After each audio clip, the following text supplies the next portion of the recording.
Rashed studio presents.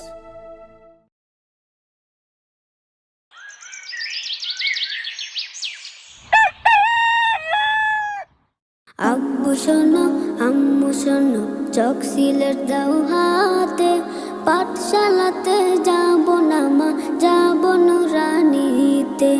ওই পাঠে আর যাব না মা, যাব মাদ্রাসাতে।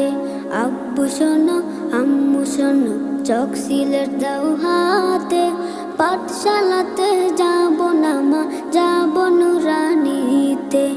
ওই পাঠে আর যাব